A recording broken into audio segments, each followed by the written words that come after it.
eto na po mga boss, Chief Amoser, si alias Totoy. Oh, Idinetalye na nga ni mahaba-haba ho to, no? Baka meron kayong popcorn, baka meron kayong soda, o baka gusto nyo magkape, kunin nyo na ho mga kababayan. 6 na minuto itong video na ito na pagdedetalye ni alias Totoy tungkol po doon sa mga nawalang sabungero at may mga personalidad po, mga bossing, na nabanggit dito na mismong may pangalan po. Bato-bato sa langit, ang tamaan, wag magagalit. Oh, game!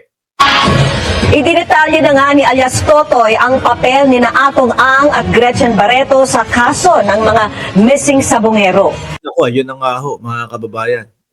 Umpisa pa lang ho. Atong Ang at Gretchen Barreto daw po. Nung nakaraan, napanood ko si Gretchen Barreto nagagalit po kay Bato de la Rosa. Sabi si Bato de la Rosa tumatalpak yan. May utang pa nga yan. Oh, etc. Tapos kinwestiyon pa ni Gretchen Barreto. Saan kaya galing ang 25 million na relos ni Bato de la Rosa? Gumanon pa. O game. Eksklusibo siyang lumantad at nakapanayam ni Emil Sumangil na hindi bumitaw sa istoryang yan simula't sapol.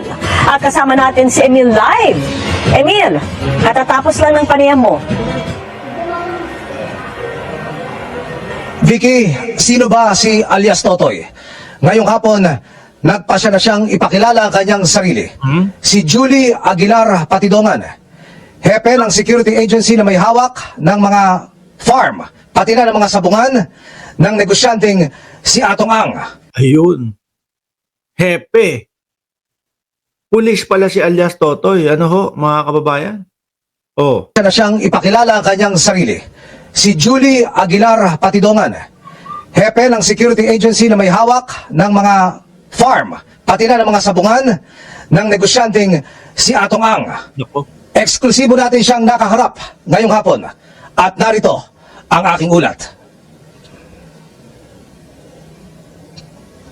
Na. Sa kauna-unahang pagkakataon, pumayag na siyang ilabas ang kanyang tunay na pangalan.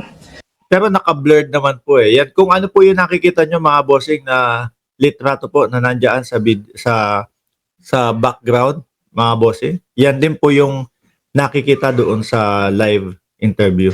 Siya si Julie Dondon Patidongan, ang head ng security ng ilang mga sabungan ni Atong Ang. Oh. Ibig sabihin, nasa grupo pa ni Atong Ang.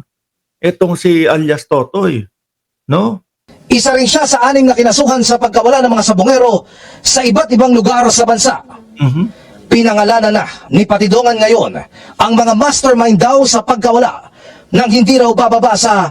Sabi ni Gentel Lazada, nangunguha lang si Mark Ramos ng mga video sa iba at ginagawa niyang content para kumita sa YouTube. Ano gagawin mo? Ano gagawin mo? Hindi naman ako tagapagbalita. Reactionista ako. O natural, kukunin ko yung video doon sa mga lehitimong nagbabalita. Mataas ang ating respeto sa kanila. Mga nagtapos yan. Di ba? Tama ka naman talaga. Di ba? Dapat meron kang personal information. Wala, hindi tayo ganoon.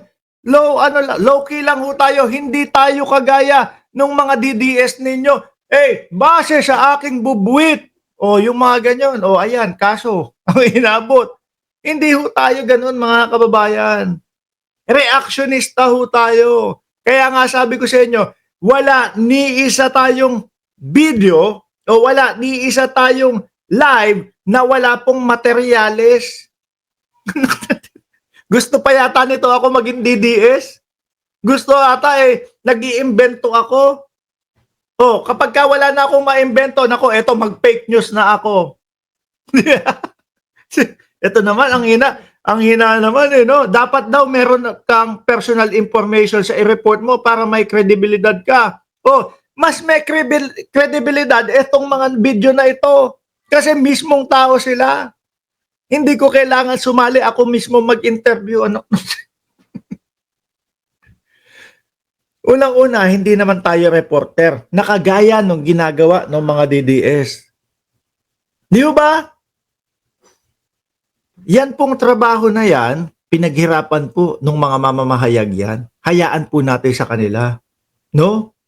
Hayaan po natin sa kanila, mga bossing. Oh, irespeto po natin sila. Huwag po tayong magmagaling kagaya po ng mga DDS vlogger na, oh, ito po ang aking balita ngayon. Ayon po sa aking puting bubwit. Oh, yung may mga ganun pa. Diba? Reactionista tayo. O, tuloy. Sandaang mga sabungero. Kaya natatawag kayong bobo eh. Kung ano-ano mga kinokomento ninyo. Kasama sa kanyang pinangalanan ang negosyanteng si Charlie Atong Ang, ang aktres na si Gretchen Barreto, Naku. na kilalang malapit kay Ang at dalawang iba pa. Nung panahon na ho yun, mga bossing. No? Nung panahon po na iyon. Eh kasi ngayon, iba na po. Si Sunshine Cruz na ho ang malapit sa kanya ngayon, mga kababayan. Si Sunshine Cruz na po yung kasama lagi ngayon sa sa sabungan. Kung ano raw ang kanilang mga papel, ipinaliwanag ni Patidongan sa aming panayam. Nagpa-interview si Patidongan ngayon dahil kung ano-ano na raw ang bintang na ibinabato sa kanya ng mga kalaban. Nanawagan din siya sa 4 na umunoy mga dating gwardya na lumantad na nanawagan sa kanya na huwag silang idamay sa kaso. Ilang araw na lang daw, lulutang na siya. Ayun. Inaantay na lamang daw nilang makumpleto ang mga dokumento. Narito po ang sunurang pakayag ni Julie Aguilar Patidongan alias Dondon. Sabi ni Sir Jose Rosal, hindi kaya may nililigtas lang yan? Malalaman po natin kasi maririnig naman natin yung sasabihin niya lahat mga kababayan. Pati po doon sa mga susunod na mga magiging interview niya pagkatapos po nito. Nandyan sa affidavit ko yan, Mr. Charlie Atong Ang, din Eric De La Rosa, Engineer Celso Salazar. Ay, sandali lang, may De La Rosa ang nabanggit. No, hindi po si Bato De La Rosa. Ano? Oh, Eric De La Rosa daw ho, mga kababayan. Masyado kayo kay Bato De La Rosa. Ano? Eric De La Rosa daw po.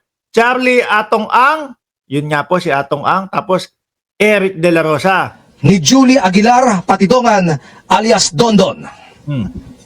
Nandyan sa affidavit ko yan, Mr. Charlie Atong Ang, din Eric De La Rosa, Engineer Celso Salazar. Sila ang mastermind sa nawawalang Engineer pa. mga sabungero. Sila ang utak ng lahat. Si Mr. Eric De La Rosa, siya Ako,